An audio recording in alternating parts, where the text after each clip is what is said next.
नीट paper फुटी प्रकरणामध्ये शिक्षण मंत्री धर्मेंद्र प्रधान यांनी आपल्या पदाचा राजीनामा द्यावा। त्यांनी ही सगळी जबाबदारी स्वीकारावी। या एका मागणीसाठी गेल्या 24 दिवसांपासून दिल्लीच्या जंतर मंतरवरती जे आंदोलन सुरू होतं, काल संसदेवरती मोर्चा निघाला आणि त्यानंतर जे काही झालं ते आपण सगळ्यांनी बघितलं। पावसाळी अधिवेशनाचा पहिला दिवस, सगळे आंदोलनकर्ते, देशाच्या कानाकोपऱ्यातून आलेले हजारो विद्यार्थी रस्त्यावरती उतरलेले होते आणि त्यांच्यासोबत पोलिसांनी काय केलं, कोणाची डोकी फुटली, कोणाला काय काय झालं ते आपण सगळ्यांनी बघितलेला व्हिडिओ हे तुम्हाला इंस्टाग्रामवरती, फेसबुकवरती तुम्ही बघितलेले आहेत। पण आंदोलन दडपलं गेलं नाहीये। आजही आंदोलक त्याच जोमानं उभे आहेत आणि या सगळ्यामध्ये पंतप्रधान नरेंद्र मोदी जे आतापर्यंत बोललेले नव्हते, या प्रकरणावरती त्यांनी एक शब्दही काढलेला नव्हता, तेच पंतप्रधान नरेंद्र मोदी पहिल्यांदा बोललेले आहेत।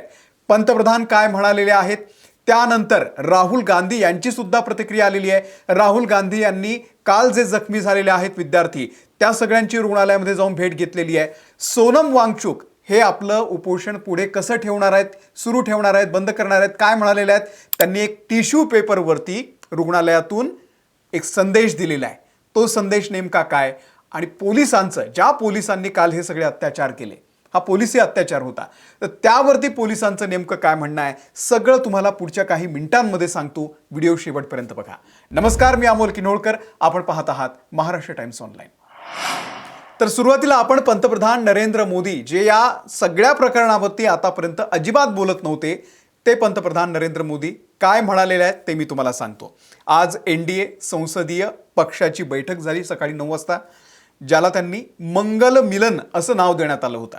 या बैठकीमध्ये पंतप्रधान नरेंद्र मोदी हे सहभागी झाले होते आणि त्यांनी नीट परीक्षेसंदर्भात पहिल्यांदाच या बैठकीमध्ये विधान केलेलं आहे आणि ते तिथे जे काही बोलले ते बाहेर येऊन संसदीय कार्यमंत्री, केंद्रीय संसदीय कार्यमंत्री किरेन रिजिजू यांनी माध्यमांना सांगितलेलं आहे की पंतप्रधान नरेंद्र मोदी यांनी कालच्या आंदोलनावरती, विद्यार्थ्यांच्या या सगळ्या आक्रोशावरती आणि पेपर फुटी प्रकरणामध्ये नेमकं काय म्हटलं। किरेन रिजिजू यांनी पंतप्रधानांचा जो संदेश आहे तो माध्यमांना सांगितलेला आहे। तर काय म्हणाले पंतप्रधान नरेंद्र मोदी? मोदी म्हणाले, देशातील मुलांच्या भविष्याशी वाईट होऊ देणार नाही। नीट पेपर लीक प्रकरणामध्ये 13 जण तुरुंगात आहेत। त्यांना शिक्षा मिळवून देण्यासाठी देशातील दिग्गज वकिलांनी त्यांच्या विरोधात न्यायालयामध्ये उभं राहावं, यासाठी सरकार पूर्णपणे प्रयत्न करत आहे। संबंधित विभाग यावरती काय कारवाई करतोय, निकाल सुद्धा लागलेला आहे आणि मुलं आणि पालकांशीही चर्चा केली गेली आहे। या मुलांना भटकवणं सोपं असतं, पण योग्य रस्ता दाखवणं कठीण असतं। दिशाभूल करणारे लोक दिशाभूलच करत राहतील, परंतु आम्ही मुलांच्या उज्ज्वल भविष्यासाठी कोणतीही कसर सोडणार नाही।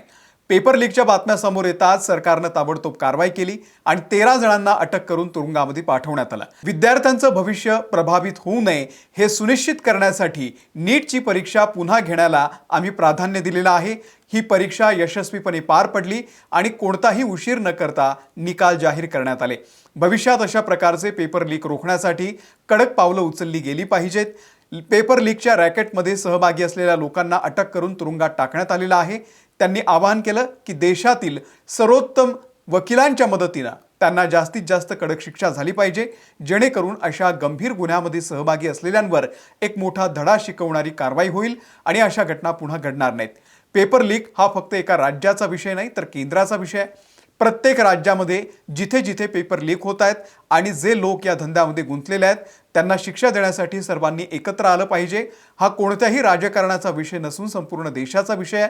तरुणांच्या भविष्याशी खेळ होऊ नये यासाठी कडक पावलं उचलली जावीत आणि शिक्षा मिळवून देण्यासाठी एकत्र काम केलं जावं, हे पंतप्रधान नरेंद्र मोदी यांचं स्टेटमेंट आहे। यामध्ये कुठेही जी मागणी होती CJP कडून, अभिजित दिपके किंवा सोनम वांगचुक यांच्याकडून की मंत्री म्हणून धर्मेंद्र प्रधान यांनी राजीनामा द्यावा आणि जर असं केलं नाही तर उद्या कोणीही जबाबदारी घेणार नाही, सरकारवरती वचकच राहणार नाही, त्यामुळे एक जबाबदारी घ्यावी आणि हे पद त्यांनी रिकामा करावं, नैतिक जबाबदारी घ्यावी। पण पंतप्रधानांनी ना राजीनाम्यावरती काही वक्तव्य केलंय, ना काल जे आंदोलन झालं त्या आंदोलनावरती काही वक्तव्य केलंय। फक्त त्यांनी मोघमपणे नेमकं आम्ही काय काय केलं आतापर्यंत, कसं आम्ही 13 जणांना तुरुंगामध्ये डांबलेलं आहे आणि भविष्यात असं होऊ नये यासाठी आम्ही काय करतोय, किंवा आम्ही जे आमचे संसदीय दलाचे जे नेते आहेत ते आपल्या आपल्या राज्यामध्ये त्यांनी काय केलं पाहिजे हे त्यांनी मार्गदर्शन केलेलं आहे. त्यामुळे पंतप्रधान नरेंद्र मोदी आता खरंच यामध्ये धर्मेंद्र प्रधान यांचा राजीनामा घेणार का असं सध्या तरी दिसत नाहीये. पुढे आज काल जे घडलेलं होतं ते स्टेज सगळं उद्ध्वस्त झालं होतं जंतर मंतरवरचं, आणि त्यानंतर सगळ्या आंदोलनकर्त्यांना तिथून पळवून लावण्यात आलं होतं. रात्रीसुद्धा जेव्हा अभिजित दिपके हे त्या सगळ्या आंदोलनकर्त्यांशी बोलले तेव्हा ते जंतर मंतरवरती नाही बोलले, तर ते केरळ भवनच्या इथे जवळ तिथे एक स्टेज होतं, तात्पुरतं स्टेज, तिथे बोलले.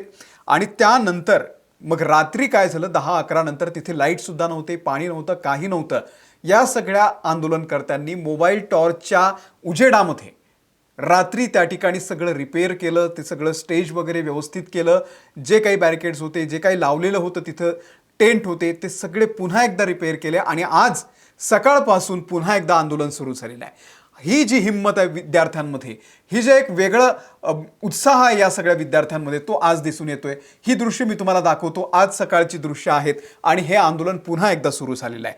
त्यामुळे हे आंदोलन आता पुढच्या काळामध्ये असं सुरू राहणार आहे. आणि या सगळ्यामध्ये सोनम वांगचुक यांनी या विद्यार्थ्यांना एक मोठा संदेश दिलेला आहे. त्यांनी रुग्णालयामधून टिश्यू पेपरवरती पत्र लिहिलं.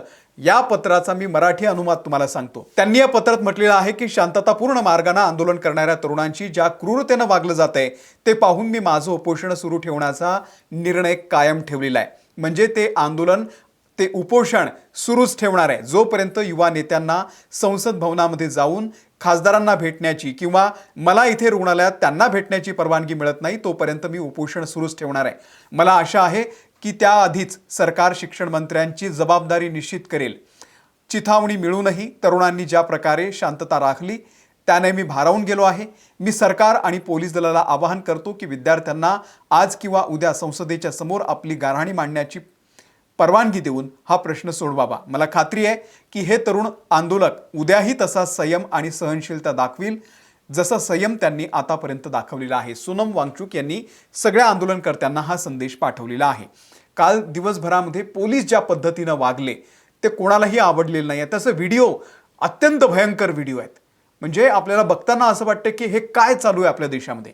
तर त्यावरती पोलिसांनी सुद्धा आज एक स्टेटमेंट दिलं. त्यांनी म्हटलेलं आहे की काल जे झालं ते सगळं होऊ द्या. आज आम्ही पुन्हा एकदा या ठिकाणी सिक्युरिटीसाठी तैनात आहोत.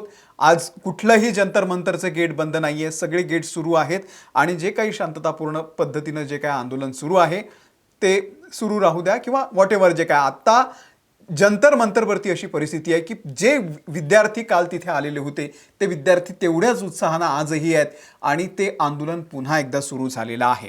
सरकारकडून मात्र अजून कोणतंही उत्तर आलेलं नाही आहे. काल जे.पी. नड्डा यांना CJPचे जे 2 प्रवक्ते जाऊन भेटले, तर त्याच्यानंतर म्हणजे एक आश्चर्यकारक असं ट्विट केलं जे.पी. नड्डा यांनी. ते ट्विट मी तुम्हाला वाचून दाखवतो. जे.पी. नड्डा या ट्वीटमध्ये म्हणतात की आज सुबह पहली बार प्रदर्शनकारियों की ओर से सरकार के साथ बातचीत करने का प्रस्ताव आया और सुबह 11:50 में हमारी बातचीत जारी है. म्हणजे सकाळी 11:50 आमची चर्चा सुरू होती. हे काय म्हणतात जे.पी. नड्डा की पहिल्यांदाच प्रदर्शनकारी म्हणजे जे आंदोलन करते आहेत त्यांनी सरकारशी भेटण्याची किंवा सरकार के साथ बातचीत करने का प्रस्ताव आया. म्हणजे पहिल्यांदाच यांनी प्रस्ताव दिला असं म्हटलेलं आहे. मग इतके दिवस 23 दिवस हे आंदोलनकर्ते काय करत होते? सरकारचा एक प्रतिनिधी तिथे का आला नाही? आणि हे सगळे तर म्हणत होते की आम्हाला सरकारच्या प्रतिनिधीशी बोलू द्या. तेव्हा आणि जे.पी. नड्डा अशा पद्धतीचं ट्विट करतात की पहिल्यांदाच त्यांच्याकडून रिप्लाय आला होता. तर हे सगळं असं घडतंय आणि कालपासून जेव्हापासून ज्या 3 मागण्यांसाठी CJPनं ज्या 3 मागण्या जे.पी. नड्डा यांना दिलेल्या होत्या त्यावरती कुठलंही उत्तर आलेलं नाही आहे. आज राहुल गांधी हे लोकसभेचे अध्यक्ष ओम बिर्ला यांना भेटलेले आहेत आणि त्यांनी म्हटलेलं आहे की आम्हाला संसदेमध्ये या मुद्द्यावरती चर्चा करायची आहे, विद्यार्थ्यांच्या भविष्याची चर्चा करायची आहे. तर त्यावरती जे.पी. नड्डा यांचा जो रिप्लाय आहे तो फार आश्चर्यकारक होता. म्हणजे राहुल गांधी म्हणाले की आम्ही जेव्हा त्यांना सांगितलं की आम्हाला संसदेमध्ये या संदर्भामध्ये बोलायचं आहे, तर तेव्हा ते स्पीकर म्हणाले, म्हणजे ओम बिर्ला म्हणाले की डिस्कशन संदर्भात मला सरकारला विचारावं लागेल, स्पीकरला सरकारची परवानगी घ्यावी लागते. हे आपल्या देशामध्ये घडतंय असं राहुल गांधी यांनी म्हटलेलं आहे, की त्यांनी म्हटलं की आम्हाला सरकारची परवानगी घ्यावी लागेल. ओम बिर्ला यांनी. मोदींनी अजून माफी मागितलेली नाहीये. फक्त धर्मेंद्र प्रधान नाही तर अमित शहा आणि नरेंद्र मोदी यांनीही राजीनामा द्यावा. या देशातल्या मुलांचं भविष्य अंधकारमय करण्याचं काम हे सरकार करतंय असं राहुल गांधी यांनी म्हटलेलं आहे. आणि त्यानंतर ते लोहिया हॉस्पिटलला गेले, ज्या ठिकाणी काल या विद्यार्थ्यांसोबत मोठ्या प्रमाणावरती अत्याचार झाले. जे कोणी जखमी विद्यार्थी होते त्यांची भेट आज राहुल गांधी आणि प्रियंका गांधी यांनी घेतलेली आहे. आजही अनेक नेते भेटतायत. संजय राऊत सुद्धा जंतर मंतरवरती जाऊन पोहोचले, तिथेही त्यांनी आंदोलनकर्त्यांची भेट घेतलेली आहे. आंदोलन पुन्हा सुरू आहे. आता प्रतीक्षा आहे ती सरकारच्या रिप्लायची. काल सरकारला ज्या 3 मागण्या दिलेल्या होत्या की धर्मेंद्र प्रधान यांचा राजीनामा द्यावा, सरकार त्यावरती काय निर्णय घेते आणि आंदोलन आणखी पुढे कशा पद्धतीनं जाते हे आपल्या सगळ्यांना पाहावं लागेल. याचं सगळे अपडेट तुम्हाला महाराष्ट्र टाइम्स ऑनलाईन या आमच्या यूट्यूब चॅनलवरती आम्ही सातत्यानं देत राहू. आणि या सगळ्याबद्दल तुम्हाला काय वाटतंय? पंतप्रधान नरेंद्र मोदी यांनी जो रिप्लाय दिलेला आहे त्यावर तुमचं काय म्हणणं आहे? राहुल गांधी यांनी जे म्हटलेलं आहे त्यावर तुमचं काय म्हणणं आहे? आणि सोनम वांगचुक हे आता उपोषण सुरू ठेवणार आहेत. आज 24वा दिवस आहे. काल 23व्या दिवशी संध्याकाळी त्यांनी जे पत्र टाकलं ते पत्र सुद्धा मी तुम्हाला वाचून दाखवलं. त्यांनी सांगितलं आंदोलन सुरू राहील. त्यावर तुमचं काय म्हणणं आहे? आम्हाला खाली कमेंट बॉक्समध्ये नक्की सांगा. व्हिडिओ आवडला असेल इतरांना शेअर करा. आम्ही फेसबुकवरती आहोत, आम्ही इंस्टाग्रामवरती आहोत, तिथेही आम्हाला फॉलो करायला विसरू नका. धन्यवाद.